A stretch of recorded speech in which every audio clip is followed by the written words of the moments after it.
Week 2 NFL picks presented by Liquid IV Hydration Multiplier. Chris Hassel, soon to be joined by Brady Quinn and Pete Prisco. We're picking every game against the spread after a wild Week 1.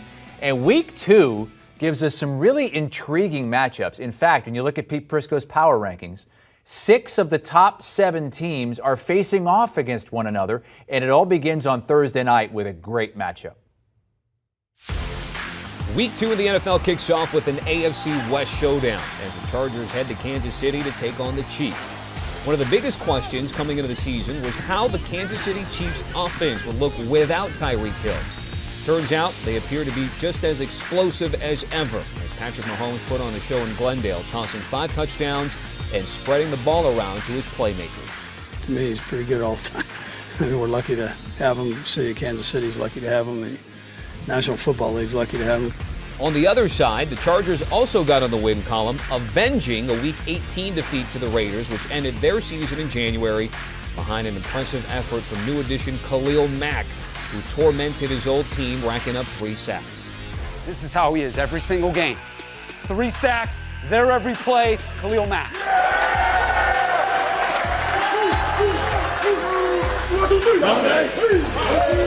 We'll be ready to go. I mean, it's going to be the home opener at Arrowhead, so it's always important to win that one. Against the Chargers, who are going to be someone that's going to be in the playoff picture and someone that's going to be battling for the AFC West championship. Can Mahomes move to a sterling 13-2 career record in September, or will the new-look Chargers defense be up for a challenge? We're in for a good one in Arrowhead. All right, let's go. Week 2, we are here to pick them. Chris Hassel, Brady Quinn, Pete Prisco. You guys were real tight in Week 1. Brady, a slight edge. I actually was ahead of Pete. I thought I was losing to Pete. Did I actually end up winning? No. It says here Brady 9-8, Pete 8-9. Wrong. You got it wrong. Oh, do we need to flip-flop that? It might be flip-flop. Oh. I know I lost Monday nights here because I told him as soon as I saw Russell Wilson come out in that suit, I wanted to change my pick right away. But you didn't. I did. Because I can't flip-flop. It was too late. It was too late. Of course, it was too late. It was the bow tie that got me. Yeah, I wouldn't have picked him either. All right, well, let's get to it. New season, new set, new everything here. We're together once again, and we've got a great one on Thursday night. Chargers and Chiefs. You heard Tommy Tran set it up for you. Both teams with good wins to start the season. Both teams in your top 5 in your power ranking. Yeah, I can't wait for this game. These are my kind of games. You got 2 great quarterbacks, 2 big arm quarterbacks who throw the ball down the field. My style of football. I love it. I can't wait for it. I wish Keenan Allen was going to be there. He's probably not going to be there. And so in this situation, other guys have to step up. Palmer has to step up. Carter has to step up. But as long as Herbert is throwing the ball, they'll be fine. Passers, pass rushers. I said it the other day when we were talking about power rankings. This team has the passer and they have the pass rushers. And I think that's the difference in this game. I'm taking the Chargers. I think they'll go in there and play really good, hard, tough football and score a lot of points. Both teams will score points. Can I give you one gripe that I have about this game?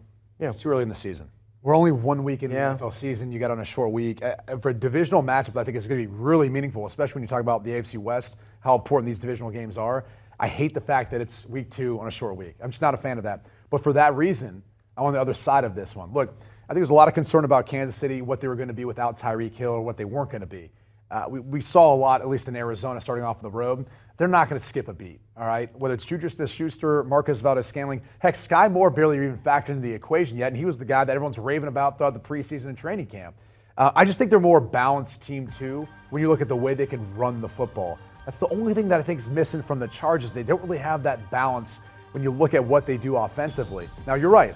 They've got the pass rushers, and that's going to be a problem for Kansas City, but the Chiefs at home, the short week, this number looked funky to me. And it was one where I said, all right, I'm going to lay them. Because part of me thought that the 4 number I don't like anyway, but I wanted to go with the away team. But in the short week at home, with the way, to me, the Kansas City Chiefs look, and I think how much better they've gotten defensively. Like, Trent McDuffie's not going to be playing this one. That's a shame. He looked phenomenal Fantastic. in week 1. He did. But they still have gotten better on that side of the ball, and I think it's going to be a great challenge, great game. You said the biggest gripe about this game is going to be that your too early gripe in the is too season. early. Nah, the biggest gripe will be Thursday when people like my dad can't find it. Well, he can find us on HQ. We're streaming. It's the same thing. Well, he knows where to find his number 1. Are you kidding me? Well, they are going to play again later this season, Week 11 in LA. But I kind of agree with that. With games this big, with these teams in this division, it would be nice to see them a little bit like later. One in Week 8 and one in Week 16, Well, at the end of the 17 or 18. season. Like, make this for the division, since Yeah. I think a lot of people would say those are probably the best two teams in the AFC West. Okay, so Brady going with the Chiefs, and Pete, you like the Chargers in this game, getting the 4 points in Kansas City. All right, it's time. Time for what? Are you ready? Really? It's time already. Quick. It is time. It's early. For Pete Prisco's Spinning Top of the Week. Oh my! This is one of my. It's one of my favorite segments. It's to mine, do. too. I love it. Oh. And I was in Cincinnati's locker room during training camp, and Akeem Adeniji was sitting across from me. Or I saw him across from me. I would half expected him to come up and blast me because he was a 2-time winner last year and was the overall winner for the season. Even a 3-time. Yeah. Well, there were several candidates so far this year. I thought his replacement, Lyle Collins, could have been this week. Actually, the left tackle was worse. Jonah Williams was worse than Lyle Collins. They weren't very good up front, but they weren't the winners. The winners were the Rams. And everybody saw Noteboom. He struggled. But David Edwards was bad, too. And here we go. Here are your plays. Just take a look at these. This is Noteboom, the left tackle. There's David Edwards, the left guard. Look at this. We saw this play. They were highlighted this play during the game. Ran right through him. And at this point in the game, they were raving about how good he was playing. Well, he ran right through him. Here's Edwards. And when he's working against this twist. Neither one of them does a really good job with it. Boom. There you go. Sack. You get them on different levels. Right. Tough to stop. I mean, look, you are picking arguably the deepest and best pass rush in the NFL. Okay, this is Jordan Phillips. He shouldn't be able to spin move on you like that. This is a terrible play by David Edwards. Yeah. I mean, Brady, it's what awful. point in the game is this? I mean, there's a lot of empty. There's not a lot of help here. I mean, I feel like these guys are playing on islands. And there you go. There's Von Miller. Gets chipped, comes around. Von Miller. But he got chipped and beat him. And then here we go, the last one. It was, I mean, these guys all day long, it was just a brutal, brutal performance. Look at Holding, trying to pull him down. And then, of course, Epinesa gets the sack. That was on Edwards. The Rams' offensive line was bad. Give credit to the Bills' secondary, too, though, because some of that felt like a little bit of coverage sacks. They did a tremendous job covering down. They didn't really have the separation as much as you are accustomed to seeing. I thought Allen Robinson in that game didn't have the impact that I thought he would for the Rams, but give the Bills secondary a lot of credit. Well, the Bills defensive line is really good. It's deep. Deep. They just rotate them all in. Rotate them in. Guy. But those two have to be better, and they will be better. They're better players than what they showed in that game. They'll be better, and starting this week against Atlanta. It's the nicest Pete has been off of spinning top of the week. Oh, no, but they were spinning tops. Don't get me wrong. I'm not taking that away. Usually you don't actually compliment them and say they will be better. Well, they're better players than that. They're better players. Both of them are better players than that. Pete expects more from them this week against the Falcons. Yeah, they just got whipped. The Falcons, the last team in your power rankings, number 32 must have been celebrating out of 32. They must have been celebrating the Super Bowl still or something. I don't know what. Well, they were. They were celebrating the Super Bowl that night. We'll pick that game and every other as we move on here in our Week 2 picks with Pete Prisco and Brady Quinn. Up next, it's Lamar Jackson against Tua Tagovailoa. Quarterback scales?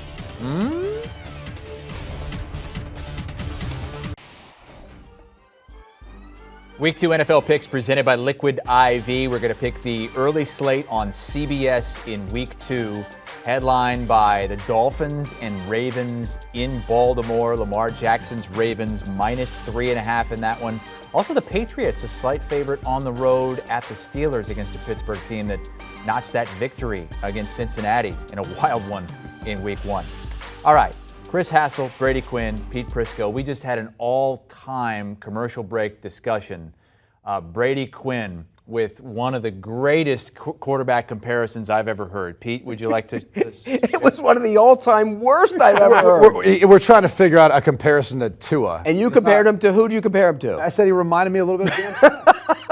Dan Fouts is in the Hall of Fame. He plays nothing like him. Joe Namath is in the Hall of Fame. He plays nothing like him. First off, Dan Fouts could go through his reads like quick. You don't think the ball gets out of Tua talking about his hand quick? No, Tua is nothing like him. Okay, skill set wise, similar. Now, as far as what they're going to end up being, probably not. Brady, okay, if we cut this and send this out on Twitter, people are going to just that's brutalize fine. you. That's fine, but I'm saying skill set wise, it was a different era, different time when Dan Fouts played. It was a different era, but they're not even in the same conversation style-wise or anything. One's a Hall of Famer right now. Style-wise. Oh, so wait, one might be? No, I didn't say that either. I said skill set. They don't play. They're nothing alike. They're nothing alike. Zero. Okay. Zero. Don't ever challenge Pete on a 70s quarterback. That's the takeaway here. Right. All right, how about the matchup? Tua, after a win against the Ravens, who really weren't challenged by the Jets last week. Well, don't say that because then Robert Saleh will keep a receipt of that at some point, Chris. But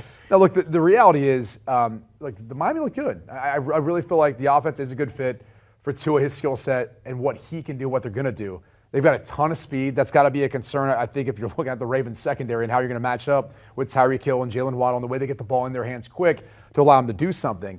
The defense, too, kind of stepped up. Not that, looking back on last week, you're saying the Patriots look like they know what they're doing offensively. There's some issues there. We'll get to that.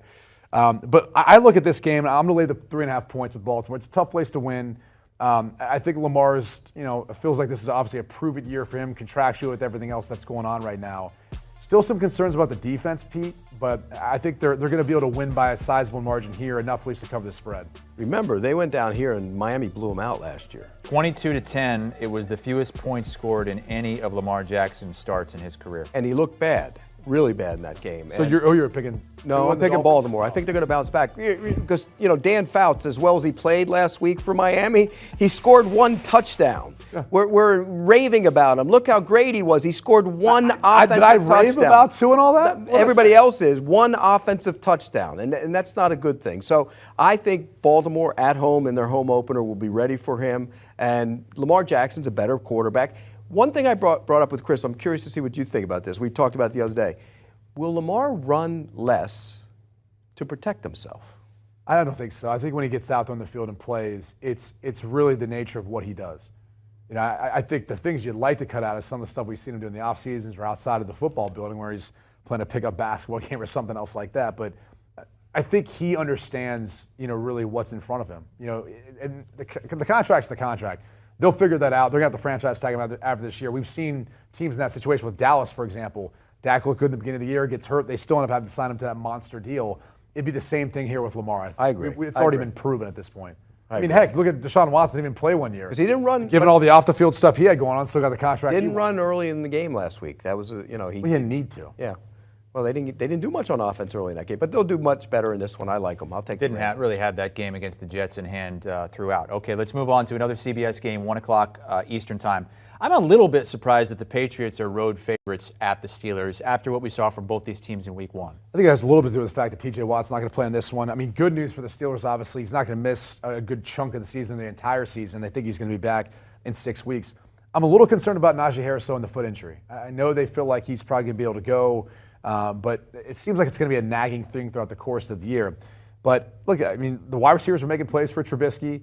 We'll see how the defense adjusts to this one. I'm taking the home underdog here. I don't feel great about it because I'm curious to see how the Patriots respond from what was a very lackluster offensive performance last week.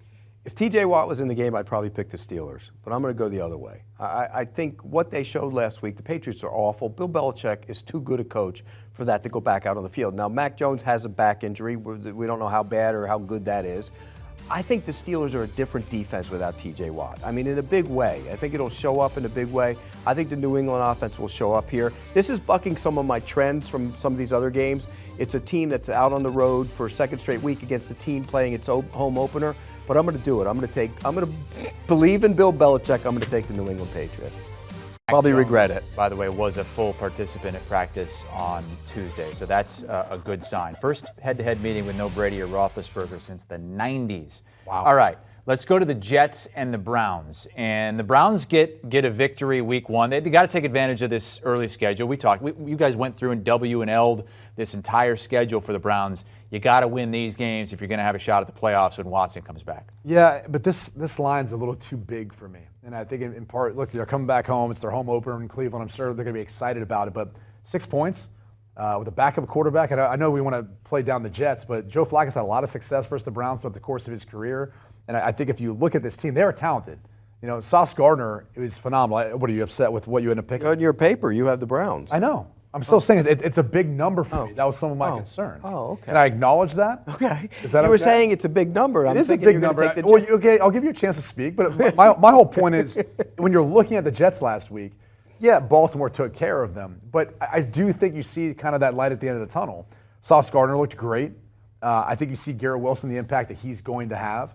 And again, Flacco, it's a familiar place. But he's 17-3 through his career versus the Browns. I mean, it's not like it's unfamiliar to him. So I'm a little concerned this one will be closer than people think, but I'll lay the 6 points with Cleveland here. Yeah, I'm going to lay the 6 points too, and I'm with you. I was a little hesitant to lay it. I don't love this pick at all. I mean, I think like 4, 3.5, somewhere in there made more But I sense. think the difference will be their pass rush will get after Flacco, and that'll be the biggest difference. The Jets are banged up on that offensive line. There's some issues there, and I think that's going to show up. We'll get some short fields, some turnovers. But you're right, the Jets are going to move in the right direction. They're going in the right direction. I just don't think it happens this week. I'll lay the 6. Well, plus you got Brownie the Elf there on the field. That looks great. Yeah. I played there for 3 years. I don't remember us talking about Brownie the Elf very much. Nor does anybody care about it. I care. Why? The internet cares. Sure. We like stuff like that. You like elves? I might peek in on this one on Sunday. Just to watch to see the elf. Just to see the elf at midfield. All right. Crossing the belt buckle, as JJ tweeted yesterday. All right, Colts and Jags. Boy, Pete, the Jags 12-1-1 against the spread against the Colts since 2015, and they're getting 4 at home. They haven't won there since 2014 in Jacksonville, the Colts. Think about that for a second. That's a long time. And there's been some bad teams in Jacksonville, including one last year that kept the Colts out of the playoffs. This is one of those games that sets up the way I was talking about. You got a team playing its home opener against a team playing consecutive road games. Jacksonville should have won last week. You don't let Carson Wentz go 90 yards against you late in the game to lose the game. They should have won that game. They didn't look great on offense. I thought Trevor Lawrence was a little off in that game. I think they get back on track here. I think they win this game outright. You're going to give me the 4, I'll take it. Okay, I'm on the other side of this one. I think the best play on this one's the under. I mean, based on how the Colts looked last week versus the Texans, you can't feel great about Matt Ryan and what their offense is at, but I do think they'll start to build that chemistry moving forward. For the Jaguars, though, I need to see it before I can buy into it. I just do. And so I'm not overly confident. I know their roster has been improved. In particular, we talked about their defensive front the other week. Offensively, though, they're just not giving me much hope that this is going to be a high-scoring affair. So I think the under is the best play. But on the other side, I'll lay the 4 points there. I think at some point the Colts, with Jonathan Taylor, with the weapons that they have, and as good as that defense is, they're going to get it going. I think the run defense in Jacksonville is going to be really good this year. I really do. They're big, they're strong, they're physical up front. Here's the other thing. Frank Reich called timeout the other day with 2 seconds left in overtime, deep in his own end, to run a play. Why? The only thing that can happen there is something bad. I thought you were gonna knock necessarily. on Lovie Smith for playing for the tie. I don't like that either. Wouldn't you rather a coach try to do something to win a game rather than just let it be? What are you doing with 2 seconds left from your own 10? Well, I mean, throw it, you pitch it around, try to make you something try to do happen. something. That's I get it. You're ridiculous. risking a It is loss. ridiculous. You're risking a loss, no question. And there's probably a better chance that you lose than you win. But at that moment, you go in It's and take interesting, it. though. You're critiquing the guy who was trying to do something. Yeah, versus right. the coach in that game who played for the tie. Well, he was at midfield. He's at his own 10. There's different. I understand, but wouldn't you be thinking that the coach was at midfield? Maybe should have tried to play? He should have. He should have. He should have. I was waiting for that criticism. He should have, and the other one shouldn't have. Because of that tie, no team in that division has a win as of yet. Recapping the picks from Pete and Brady. It's Pete with a 1-game lead on Brady. We did confirm that? Yes. I think so. Yes. Pete with a 1-game lead on Brady. They are going with Baltimore -3.5 against Dan Fouts and the Dolphins. And Cleveland -6 at home against Joe Flacco's Jets. All right, what are the guys going to do with this one? Bucks and Saints. Taysom Hill, Tom Brady. Saints have had all kinds of success against Brady since he's gone to Tampa. Still picking the 1 p.m. slate of games. We're looking at these 3 right now, and the one in the middle stands out. It's the Saints underdogs at home against the Bucks, despite the fact that they are 4-0 against Tom Brady in the regular season since he has gone to Tampa. All right, Chris Hassel, Brady Quinn, Pete Prisco. We're picking every game against the spread. Let's go to that Bucks-Saints game. Can Tom Brady finally solve this Saints team in the regular season? I don't know that he's going to have many more chances, right, if this is his last season. So I'm banking on that. And so I'm laying the 3 points here. Look, forget about Tom Brady for a second. Their defense looked phenomenal.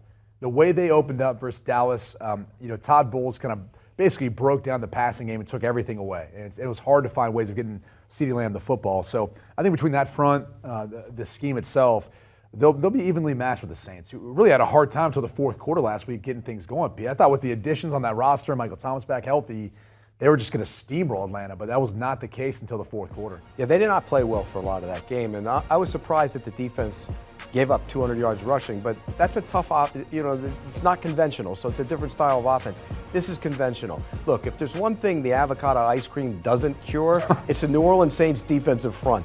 They get after Tom Brady, and for some reason, he seems really bothered by them, and they're banged up on the offensive line. We don't know if Smith is going to go at left tackle. There's some question whether he'll go, and so there's problems on the offensive line, which is not a good thing against the Saints defense that can get after the quarterback and pressure you from the interior. I think the Saints win this game behind their defense. Again, team that went out on the road, short week, coming back. Now you got to go back out on the road again against a team playing home for the first time. Well, one of the things we're not talking about, though, too, is this is also Jameis Winston's former team. I mean, revenge game. You could call it a revenge game. There's that element of it, too. But you also have to wonder that there's that element of maybe some turnovers coming back, like that old history of him turning the football over too much. Yeah, well, in this game. He takes chances. We know that much. But he threw for over 200 yards in the fourth quarter the other day to bring him back. And with those weapons, Michael Thomas looked like he's back. With Chris Olave. Taysom Hill, that wild card. Taysom Hill, they brought him in. They took the quarterback off the field, which I love. I mean, it's a great play. What do you mean? Hill's a quarterback, right? Oh, he's not. He's a tight end now. Okay, whatever. What do you call him? The gimmick? The gimmick. Okay. The gimmick. The gimmick. It's good as a gimmick. It's a good gimmick. He's a good gimmick. That's what he is. It's great to have him. From the gimmick to the G-men, that would be the New York Giants. I almost called them the San Francisco Giants. That's the other show where we do baseball picks with Pete Prisco. The Giants, are they going to get to 2-0 here? I mean, the Yankees and Aaron Judge. They looked really good in that win against Tennessee last week with Saquon Barkley. Okay, look, Saquon Barkley looked really good in that game. I mean, let's be real. Everyone's making a big deal about going for two. There are two Titans defenders right there. Saquon Barkley jukes them both out, finds the end zone. If they just find a way of wrapping them up, getting them down, we're not having this conversation. And we also did have the Tennessee Titans miss a kick to win it. So I don't want to pump them up too much. It's still a good road win, though. It's a good win. The result's good. And I think the other thing that's good is Daniel Jones seems to be more comfortable with Brian Daboll in this offense. And so that's why I'm laying the 2.5 points here.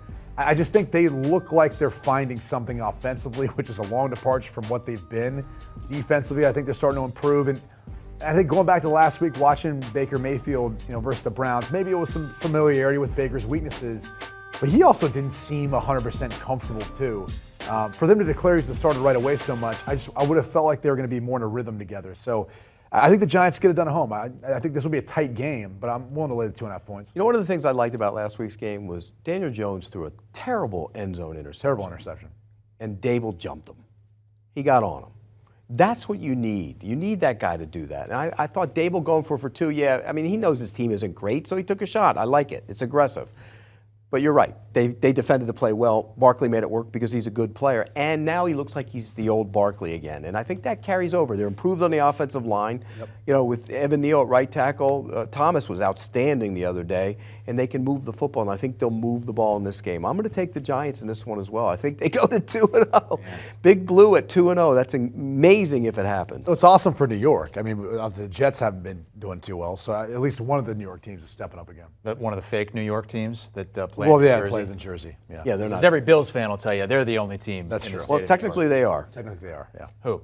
The Bills. Right, true. They haven't covered in 8 straight, have the Panthers, so they're trying to snap that streak. It's the longest in the NFL. All right, let's move to a line that some might think is a little fishy. The Commanders 1-0 at the Lions, who lost once again to open up the season. Tight game against the Eagles at the end. They did cover, so. They did cover. The Lions are the kings of cover. That was the back door. Doesn't matter. Talk about the king of the jungle. It was the back door. The king of the jungle. These are the kings of covering, but they don't win. And Washington comes in, and they're getting 2.5 points. I'm hoping I'm going to be wrong on this one because I'm laying the points here, I'm taking the points here with the Washington Commanders. So I'm hoping the Lions are able to get a win out of this, but obviously I still cover somehow. But that being said, look, I think you got to respect the fact that these guys play hard for Dan Campbell. They find ways of fighting back in the games. No lead is safe because they will make that move there in the second half. The first half was shaky. I mean, it really was. I was like, all right, maybe I was wrong on Philly, and this is going to be the type of year that they run away with the division. But I think Washington, with the way they looked last week, Carson Wentz looks like a good fit there. Jahan Dotson stepping up, making some big plays. They don't even have Chase Young back yet, and I'm kind of curious to see what he's going to add to that defense. So I feel a little better about what the Washington Commanders are yet. I just need to see the Lions do something, Pete. Yeah, and I think the Lions got a little overhyped because of Hard Knocks. I mean, they came back. I give them credit, but they were getting dominated in that game. That was a blowout for much of the game. They got back the backdoor cover with a late touchdown. I think Washington has talent on that team. There's talent there. And the interior of that defensive line is just, Payne is playing for a contract, and Jonathan Allen is a beast. They dominated last week. I think they're going to get after the quarterback. Sweat was good as well. They'll get after the quarterback in this game. I'm going to take Washington. I'm with you on that one. Look, Washington could go to 2-0, and then all of a sudden you look at them and you say, hey, maybe in the division they're a factor. You see this being a higher scoring game, though? I do. That's where we differ. You have the under, I have the over. That was one of my few over-under plays. I was going to say, I don't. I'm not sure we're going to see it so much because you're not going to be in that prevent defense. I think this will be a tight game down the stretch as far as seeing the results. I just didn't like what I saw from the Lions defense. By the way, Aiden Hutchinson was a no-show on the stat sheet in Week 1. I'm going to be curious to see how many like the teams playoff. are devoting attention to him. And it's funny, you go back to that playoff, and when you really break down the film of what Georgia was doing to them, kind of those big pulling guards and some of the gap schemes kind of slamming into him. I mean, I wouldn't be shocked if you didn't see kind of some similar things done at the NFL level, if that's what affects him. Yeah, he's not a big guy. He's going to get worn down. It's also a matchup between the 1 and 2 picks in the 16 draft, Goff and Wentz. Who's had the better career to this point? You don't have to explain it. Just off the top of your head, who would you say? Goff. Goff's had the better career? Yes. Than Wentz? Yeah, I mean, Goff's been to a Super Bowl. Yeah, Wentz's team won a Super Bowl, though, and he was the and he was quarterback on the that way to year. the MVP, but he wasn't healthy since that. I think it's pretty What do you think Jim Irsay would say? He'd say Goff. Goff. All right. These are the Fox games at 1 o'clock Eastern time on Sunday, and agreement on the two NFC East teams, the Giants and the Commanders. Might we see both of those teams move to 2-0 to start this season? Up next, the late slate on Sunday, and a game between a couple of teams with disappointing losses to start the season, Cardinals and the Raiders. Picking Week 2 games in the NFL presented by Liquid IV. This is the late afternoon slate on Sunday, and some games on CBS, including the Bengals, 7.5-point favorites in Dallas against the Cowboys, who will start Cooper Rush at quarterback with Dak Prescott out. The Raiders at home against a Cardinals team that got shellacked by the Chiefs to begin the season as well. Some big spreads there, 3 double-digit spreads. Let's start with the Cowboys and the Bengals. And the Cowboys 5-7 in games not started by Dak Prescott since they drafted him. Yeah, but all I'm looking for here is a cover. and 7.5 points for the Bengals, which I think they've got some offensive line issues. You kind of talked about that at the beginning of the show. That's what concerns me here. When I go back and watch what Micah Parsons and the pass rush for Dallas was able to do, I think they're going to get after Joe Burrow. And he didn't look good in the first half. I mean, they looked out of sync, awful. Looked like they were having a Super Bowl hangover. But you got to give him credit for getting back into it at the end of the game. So, look, I think this game would be within the number. If it goes down to 7, I'm probably on the other side with the Bengals because I do think they win this game, especially playing a backup quarterback. So what are you right now? I'm going to go ahead and take the 7.5. We're not changing because we're not changing. I know we're not. I'm You're telling locked people out there who are watching. You're locked in. If it goes to 7, you should think about taking. You're locked in 6.5. with me because I'm on the same side. I'm taking the Cowboys plus the points as well, and I was surprised that I did. To be honest with you, loves company, huh? Yeah, we're both going to be miserable. I think when you look at this, if it was 7, I'm with you. Maybe 6.5, I take it the other way. But 7.5, I'm taking it. Cooper Rush is not terrible, and I think when you look at, you're right, the offensive line issues for the Bengals will show up here. It took Burrow a while to get going because I think not playing in the preseason and missing training camp really impacted him as a passer. But they'll find a way to win the game. But I'm with you. Micah Parsons is going to create some problems. He might get a turnover or two. That could keep this game within the number. I'll take the Cowboys plus the point. And look, the Dallas Cowboys offense, I would expect a heavy dose of Zeke and Tony Pollard, which may be a good thing given the issues they're having with their passing game because they really don't have anyone outside of CeeDee Lamb to complement. So you play that bigger personnel groupings, bring in the multiple tight ends, put in 2 backs in the backfield. You start to scheme some things up then that kind of plays to those playmakers and limit really the impact that Cooper Rush can have, at least as far as your downside with some of the things you're doing offensively. Yeah, because it wasn't the offensive line that was the problem the other day. They held up. The rookie left tackle held up in that game. It's the fact that no one outside of CeeDee Lamb, and obviously, again, give Tampa credit for the way they went about scheming him and undercutting, playing trail techniques, but no one else stepped up. Like, they need that other piece like Amari Cooper that they traded away in the offseason. And by the way, this is all on Jerry Jones and Stephen Jones for them having to play Cooper Rush. If they really felt like their team that did win the division last year was able to make a Super Bowl run, if they really believed that, they would have brought in a veteran backup and they would have had him sitting waiting for this opportunity. Given that Dak's gotten injured before, you've dealt with this before. Was Andy Dalton there once in a while? Yeah. Yeah. And he was a guy they could have easily brought back. Yep. So. All right, let's move on to another CBS game. Two teams that made the playoffs last season. One of them is probably going to start 0-2, and it's the Cards and Raiders with Vegas a 6-point favorite at home. I'm not sure how to pick this one either way. I don't feel confident about it. I'm taking the 6 points here in Arizona. I think this will be a closer game. Look, neither team looked great last week. Obviously, Arizona's defense struggled mightily to try to stop anything Kansas City was doing, and offensively they had a hard time getting stuff going. Not having Hopkins, not having Rondale Moore, like all those things add up, right? But the Raiders didn't look much better. I mean, Carr was picked off 3 times. He was struggling. That offensive line struggled. And so I look at it and just say, I think they're much more evenly matched than what the spread's showing here. So I'm going to go ahead and take the 6 points. Don't feel great about it. I think, honestly, the best play is probably the over in it. I think Arizona's a bad team right now. I don't think that's a good football team. I really don't. They're banged up in the secondary. They have corner issues. J.J. Watt didn't play. You mentioned no Hopkins, no Moore. There's no real threat down the field. And the offensive line isn't great. And by the way, the running game didn't look that good. This team has issues, and I think the Raiders at home will find a way to cover this number. So I'm going to take the Raiders. I know Derek Carr didn't play well last week. At one point, they were within a touchdown in that game. They were in the game, so it wasn't like they got blown out of the building. I think they win this game by more than a touchdown. I'll take the Raiders minus the points.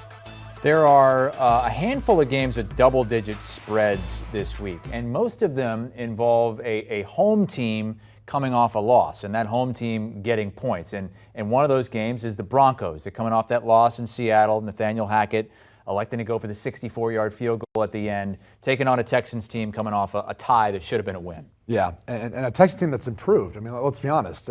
Pete loves on Davis Mills. I'll let you talk about him. My concerns are more kind of what we saw from Denver.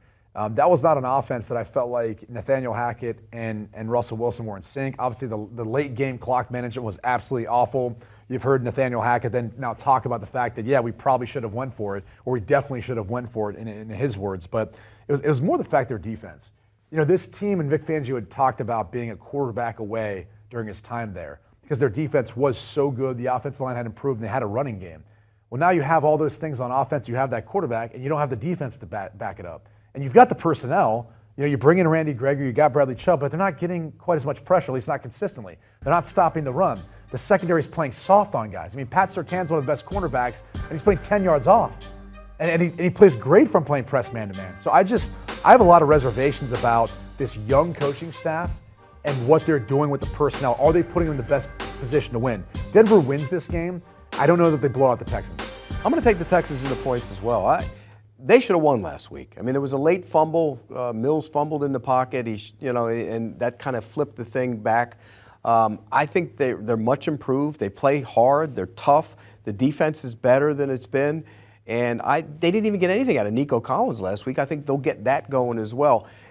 Denver was weird the other night, and I thought the play calling was weird, but I thought Russell Wilson, he threw for 365 yards and didn't have a good game. He checked it down. He did some things. But the clock winding down the whole game and the delay of games and the fumbles, it just was a sloppy performance. And you can criticize Hackett all you want, but you have a veteran quarterback on that team. He has to know better. Look, I've said this. He should have called the timeout. Correct. If Hackett didn't, I mean, you can watch the Manning cast and Peyton's doing it. I was watching it going, what are we doing right now? Take a timeout. You're going to talk about it. And by the way, you can still talk about going for the field goal if you want to do that. But you don't need to waste the 30 seconds. Right. Give yourself the extra time in the event that you do choose to go for the 4th and 5. Now you have a little bit more time to use these other 2 timeouts and get closer. I mean, I'm more looking back at Nathaniel Hackett and what I'd say to my kicker, the 46-yard line, like that's where you're saying, like that's where we need to get to. That's a 64-yard field goal. Like I'm saying to him, no, realistically, the 40-yard line, like you're a little bit closer than that. But there was no urgency in that drive whatsoever. 100%. None. Zero. And that's on the quarterback. I'm sorry. The quarterback's been around this league a long time. That's on him. Quarterback scales? Russell Wilson? Oh, no. Russell Wilson's better than Davis Mills. Mills Mafia? Come on. No, Mills he's Mafia? better. He's better. But you know what? Mafia? That's your guy. He better handle the end of game situations better. For a guy who's been around the league that long. Well, and he did in Seattle. That was what was so eye-opening to me is the way Russell Wilson would close games in the 4th quarter during his time in Seattle. You'd find it hard-pressed to find someone who was better than him in those late-game scenarios. And that's what I was surprised by. Is he was almost surprised by the situation, like they hadn't practiced it or gone over it. It was weird. It really was weird. I don't know how else to describe it. Yeah, weird. All right, another 0-1 team at home as a double-digit favorite this week, and that would be the Rams, minus 10.5 against the Falcons. And they've got extra rest, and I think they want to redeem themselves for what was a poor performance versus the Buffalo Bills. And they're going to take it out on the Atlanta Falcons, who, Pete, we talked about kind of before the year with Marcus Mariota at quarterback. You're going to have to do some more unconventional things, and I think Arthur Smith's doing that. That works from time to time. Not when you're playing a team that's more talented than you are. And when you've got a team that has Aaron Donald across from you, he's going to attack the mesh point. He's going to penetrate. He's going to create a lot of issues for this run game, which I was shocked Cordero Patterson had as much success as he did last week versus the Saints. But I don't see that happening here. I'm laying the 10.5 points. Feel pretty confident about it. I think the Rams are looking to redeem themselves. Rest, you mentioned it. Sean McVay, game planning. Talented players on one side of the ball, the really talented players. The stars are on the Rams. And I think they were embarrassed the other night. I think that was an embarrassing show from a team that won a Super Bowl to get blown out in your home building like that. They're going to take it out on the Falcons. Long trip for the Falcons, too. I think they take it out on them. This is a blowout. All right. Home team coming off a loss, double-digit favorite. Let's go to the San Francisco 49ers. They're 10-point favorites at home against the Seahawks, coming off that ugly loss in Chicago in the downpour and all that. I don't get this. I really do not get this line. It almost makes me think I should have went with the 49ers here, but I've got to see something more from Trey Lance in that offense to feel comfortable with it. And then, look, I know the weather played a factor into all that. You're at home now. The weather shouldn't be an issue in this game. It doesn't matter. The Seahawks look like defensively, those young cornerbacks are playing well. They're starting to kind of improve and get back to their old ways. Offensively, Geno Smith was efficient. They're running the football well. I actually think the way these two teams match up, they're a lot closer. So I'm going to take the 10 points here in Seattle. And also, I like the under, at least based on how the San Francisco 49ers offense looked last week. Brady, I'm with you on the Seahawks. And look at that note there. Geno Smith and Tom Brady together. Geno looking to cover for a 10th straight time. It's amazing. And he played well the other day. I mean, he really did. He kept his head up when he scrambled and made some throws down the field. I watched Trey Lance's tape this morning. I watched the 49ers and Bears. Did you hate it as much as Mike Martz? Almost. He made a couple throws. Martz exaggerated a little bit, but it's hard. I don't think he was comfortable with the wet ball. It really looked like he struggled once it really started getting wet and didn't look comfortable with it. I guess it doesn't rain in the Bay Area? No, it rains. He better get comfortable with it, but I think this is an enormous game for him. He's got to go out there and prove to people that he can score points, and a lot of them. If he doesn't, I think there's going to be a lot of questions starting to be asked. The Paisan and the passion. Paisan might be back soon enough. Paisan passion for Jimmy G. All right, Pete Prisco and Brady Quinn picking every game against the spread here in Week 2 after both were right around 500 in Week 1, one over, one under. Dallas is the pick because of the hook, plus 7.5 against the Bengals. Also like the Texans, plus the 10 against Denver. The Rams to bounce back and blow out the Falcons, cover that 10.5, and Seattle getting those 10 points in the Bay. Up next, we have more double-digit spreads, including the Buffalo Bills taking on the Titans, looking for a little revenge after how last season's game ended. We have a Sunday nighter. We have 2 Monday nighters. How about that? Packers at home against the Bears as 10-point favorites because Aaron Rodgers kills the Bears every time they play. Bills 10-point favorites against the Titans. And a sexy little ditty there, 8:30 Eastern on Monday. Vikings and Eagles both in the top 7 of Pete Prisco's power rankings this week. Let's start with the Sunday nighter. Bears, Packers. Are we going to learn that this was just another aberration for Aaron Rodgers and the Packers in Week 1 like last season against the Saints? I mean, I think so. I do think they'll have a better game plan for him probably this time around with Matt Eberflus and what they're going to try to take away. And it's maybe easier to do that because you don't have Devontae Adams there anymore. You know, Christian Watson wide open for a touchdown. Just has to worry about hitting his head. He was open. A blind man could have caught that ball. But he was open. He was, and that's the hardest part. Right. So, you know, we're hoping his hands improve if you're a Packers fan. But I'm going to lay the 10 points here. I mean, Aaron Rodgers has owned the Chicago Bears. That game last week, I loved how Chicago fought back and ended up winning it. But it's hard to think that they're going to go up to Lambeau and be able to find any way to put up the offensive production that I think the Packers will. What was more alarming last week, me, Pete, was the Packers' defense. Yeah. By the way, look at that who's who of who shouldn't be on that list right there. I mean, that's like a quarterback you don't want list right there. Just pick a name. Kyle Orton, don't want him. Wow, Mike Gladden. Right. Yeah, Orton was good. Cutler's the best. You Bears played with him. quarterback. That's why you're defending. Cutler's the best Bears quarterback of my lifetime. He is. There's no question about that. And championship game. Back to this game, though, and the Packers' defense last week. Surprised they didn't match up Justin Jefferson with Jair Alexander. I think that's one of the reasons why he went off. But the other thing is, I don't know where this defense is at. I thought they were a lot more dominant than they were in that matchup. By the way, Sid Luckman's the best Bears quarterback in my lifetime. Yeah, yours. Well, you've lived forever. This is going to be ugly. And I'm with you on the Packers defense. I thought they'd be dominant. I thought they could be top 10. They had a terrible scheme. Terrible across the board. I think they would admit that. They will show up in this one. The Bears offense isn't very good. They held up on defense last week, but I don't think they'll hold up on defense. And as far as Christian Watson, I give him an A+ for getting open and beating Patrick Peterson. That's the hardest part. Right. Yeah. So just not catching a perfectly thrown Aaron Rodgers pass. No. Just get open. He'll figure it out. That ever happened to you, Brady? Guy streaking to the end zone. Yeah. I remember our running back on a wheel route, Detroit 2009. Did you choke him? No. I actually thought maybe I was seeing something like that he had caught it when the end zone score right before half. And I was like, I got to see that back on film when this game's over. Because I don't think I could have. Where did it hit him? Better. Where did it hit him? It literally went right here. Right. Oh, my God. But it's a running back, so it's kind of more understandable. All right, to Monday night, we have two games. The first one, 7:15, Bills and Titans. Buffalo favored by 10, looking for a little payback after losing to the Titans last season late in the game. Josh Allen getting stuffed on 4th down. I'm laying the 10 points here. I mean, Buffalo looks to be the best team in the NFL, at least based on 1 week of football. So take that with a grain of salt. But I think the Titans miss Harold Landry. I think you could see that a little bit if you're looking at the Bills right now. I mean, the way they're operating on all cylinders. I don't have any doubts about their defense getting after Ryan Tannehill. Derrick Henry didn't look the same last week either. And so I think it's going to be a tough place for teams to play. And look, the Titans, all of a sudden they go 0-2 with what they did in the draft. I just wonder if that chatter is going to start to come back around at some point. It might. You draft a quarterback and you're clearly not, settled with your guy. So I think it might start. Here's the thing. It wasn't just last year. Remember 2 years ago, the Bills got the short end of the stick in the COVID. Remember they had to play that game. And played on a Tuesday, right? And they blew them out. And so I think this is where they get back even against them. Their defensive line is too good. The Titans' offensive line is not that good. I think they're starting a rookie right tackle. I think there's going to be opportunities to get after the quarterback here.